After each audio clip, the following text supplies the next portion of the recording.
நல்லதே நடக்கும், நல்லதே நடக்கும்.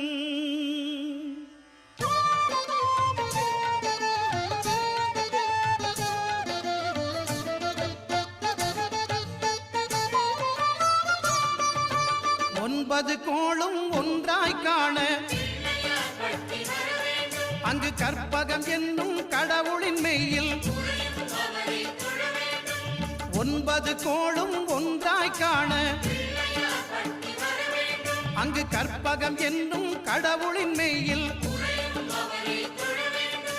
சூரியன் முதலாய் 9 கிரகமும் பலவித குணங்களை கொண்டிருக்கும். எங்கள் கற்பக தருவில் அவை வரும்போது ஒன்றாய் சேர்ந்து பலனளிக்கும்.